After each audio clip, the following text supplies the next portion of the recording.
Hello everyone and welcome back to our channel.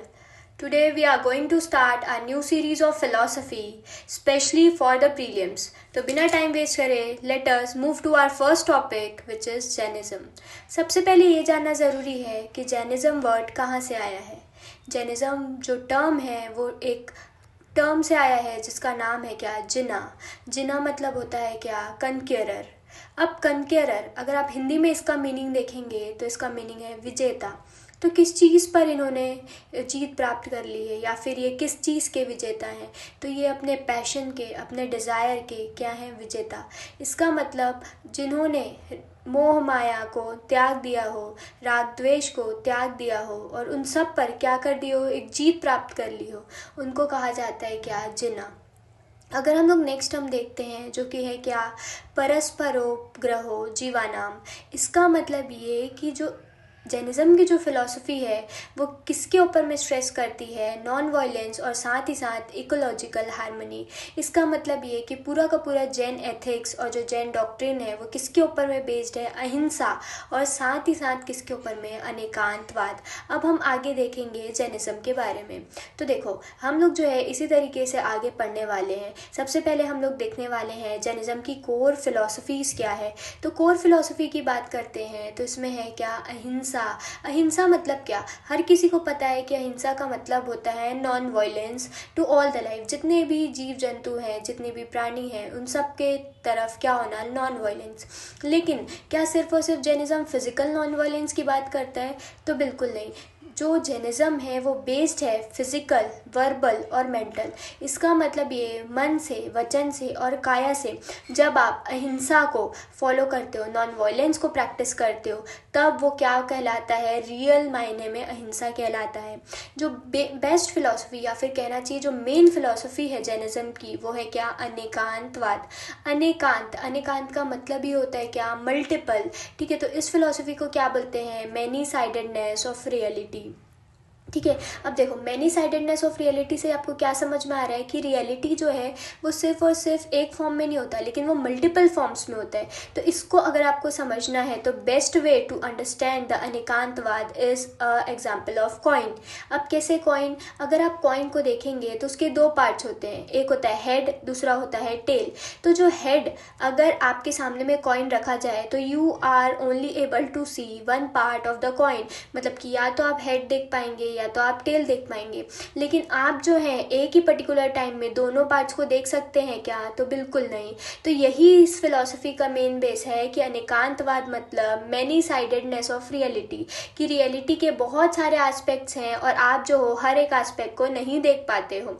फिर दूसरी philosophy इसमें है क्या, स्यादवाद. स्याद का मतलब ही होता है परहैप्स और मे बी. मतलब कि कोई भी चीज़ हो तो उसमें हमको क्या कंसिडर करना है, it can happen, it can not happen, it may happen, it may not happen. मतलब हर चीज़ के दो एस्पेक्ट होते हैं, एक मे हो सकता है और एक मे भी हो सकता है, एक मे नॉट हो सकता है. ठीक है, तो ये तो हो गई किसके बारे में, जैनिज़्म की कोर फिलॉसफीज़ के बारे में बात. अब अगर हम लोग बात करते हैं किसकी, थ्री ज्वेल्स, जिसको क्या कहा गया है, रत्न त्रयी या तो फिर त्रिरत्न. तो इसमें तीन है, एक है सम्यक दर्शन, सम्यक ज्ञान, सम्यक चारित्र. सम्यक दर्शन मतलब राइट विजन. इसका मतलब to see, right knowledge, to know, right conduct, to do. इसका मतलब ये है कि जैसा आप देखोगे वैसा आपको ज्ञान की प्राप्ति होगी और जैसे ज्ञान की प्राप्ति होगी वैसे ही आपका क्या होने वाला है, कंडक्ट या फिर चरित्र. मतलब कि सही देखना और सही देखने के बाद सही नॉलेज को गेन करना और सही नॉलेज को गेन करने के बाद में आपका कंडक्ट वैसे ही कैसा होना चाहिए, सही होना चाहिए. तो ये है क्या, त्रिरत्न या तो फिर रत्न त्रयी. अब हम लोग बढ़ते हैं आगे. तो इसमें हम लोग देखते हैं कि इनके जो स्पिरिचुअल फिगर होते हैं वो कौन होते हैं, 24 तीर्थंकर. ठीक है, जिसमें सबसे पहले कौन है, ऋषभ देव जी. 23rd है पार्श्वनाथ जी और 24th है लॉर्ड महावीर. ठीक है, तो तीर्थंकर, तीर्थ का मतलब होता है क्या, फोर्ट, FORT. जो फोर्ट होता है वो उसका मतलब होता है, इसका मतलब ऐसे लोग जो कि जो साइकिल ऑफ डेथ और बर्थ की जो साइकिल है उससे हमको पार लगाए, जो हमें मोक्ष की प्राप्ति करवाए, उनको क्या कहा गया है? तीर्थंकर।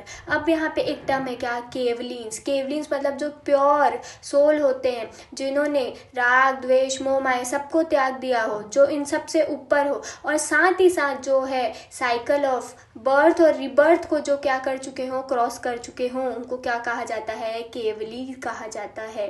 ठीक है, अब हम लोग बात करते हैं सेक्टेरियन डिवीजन की।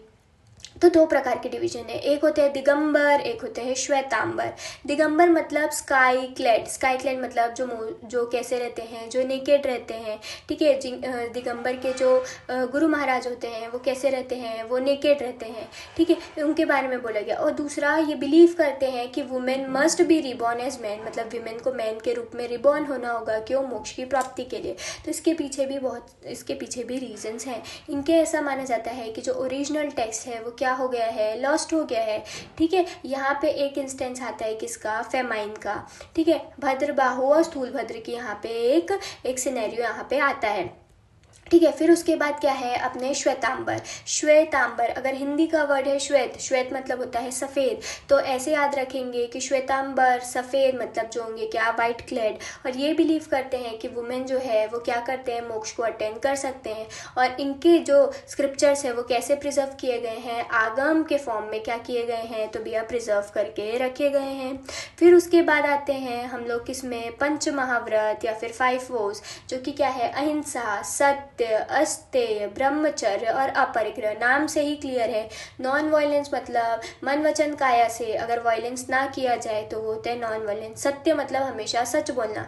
नॉन स्टीलिंग मतलब जो चीज़ आपकी नहीं है उसको नहीं यूज़ करना या ना चुराना। ठीक है, ब्रह्मचर्य मतलब कि क्या? हर फिजिकल और इमोशनल चीज़ों से अटैचमेंट जो है वो हटाना, ब्रह्मचर्य का पालन करना, है ना। और साथ ही साथ अपरिग्रह मतलब नॉन पोजेशन, मतलब ज़रूरत से ज़्यादा चीज़ों का संग्रह ना करना, ये होता है क्या? अपरिग्रह। अब यहाँ पर जो है कुछ क्वेश्चंस तत्व से भी हमारे आए हुए हैं, तो ये जो तत्व है वो हमको जानना ज़रूरी है कि ये होते क्या हैं। देखो यहाँ पे जो है 7 तत्व की बात करी गई, लेकिन जो श्वेतांबर और जो दिगंबर है, ठीक है, अलग अलग कंसेप्ट्स मानते हैं। श्वेतांबर मानते हैं कि 9 तत्व होते हैं जिसमें पुण्य और पाप ऐड होते हैं, और दिगंबर मानते हैं कि 7 तत्व होते हैं।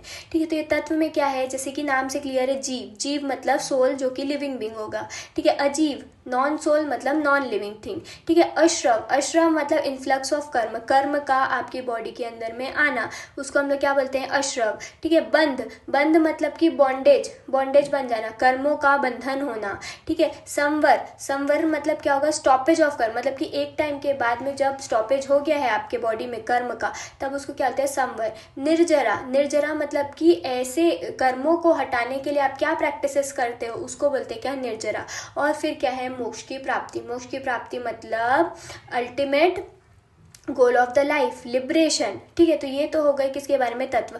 अगर आपसे पूछे कि तत्व है क्या, तो तत्व जो है वो पाथ है किसके लिए? लिबरेशन को पाने के लिए, मोक्ष की प्राप्ति करने के लिए कौन कौन सी चीज़ें आवश्यक है।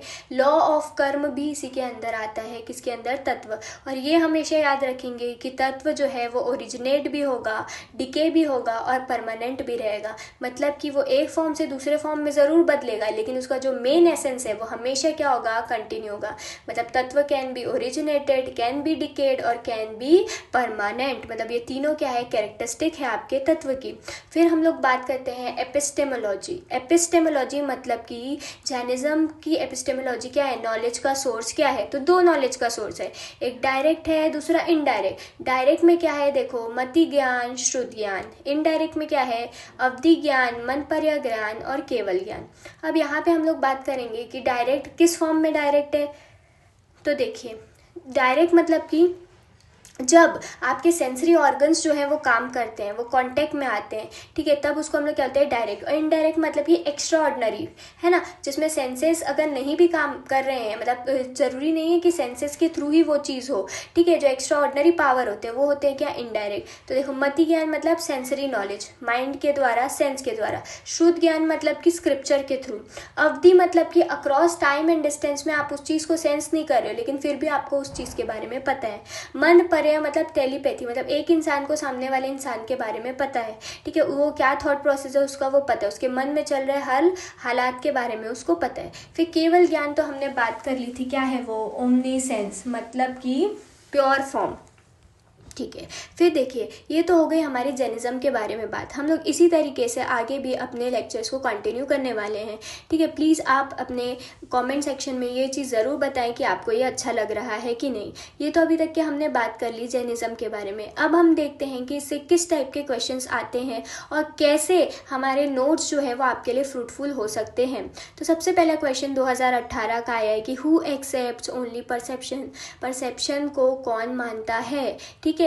परसेप्शन मतलब क्या होता है, प्रत्यक्ष देखना। तो देखो हमने अभी पढ़ा है डायरेक्ट और इनडायरेक्ट। स्यादवाद जो है वो किसकी फिलॉसफी या फिर किससे रिलेटेड है, ये भी एक क्वेश्चन बना है, ठीक है। 2020 में अगर आप देखेंगे तो देखो कुछ क्वेश्चन फिलॉसफी और हिस्ट्री दोनों से रिलेट करके आते हैं। हिस्ट्री में हम जैनिज़्म बुद्धिज़्म पढ़ते हैं और साथ ही साथ उसकी काउंसिल्स के बारे में पढ़ते हैं। तो ये जो है एक बोल सकते हो मर्जर है किसका, हिस्ट्री का भी और फिलॉसफी का भी। 2023 में अगर आप क्वेश्चन देखेंगे तो वापस से जैन फिलॉसफी के बारे में बोला है। अनेकांतवाद क्या है, स्यादवाद क्या है, ठीक है। ये सब के बारे में अगर आपको पता है तो आप इसका अच्छे से ईजिली अटैम्प्ट कर सकते हैं। देखो मैंने आपको बताया तत्व के बारे में कि तत्व, रियलिटी, उसकी कैरेक्टरिस्टिक होती क्या है। तो आई थिंक आपको ये लेक्चर बहुत ज़्यादा ही फ्रूटफुल लगा होगा। और अगर आप चाहते हैं कि हम ऐसे ही हमारे इस सीरीज़ को कंटिन्यू करें तो प्लीज़ आप कमेंट सेक्शन में ज़रूर लिखें और इसके आंसर्स भी आप कमेंट सेक्शन में प्लीज़ कमेंट करें। Thank you so much.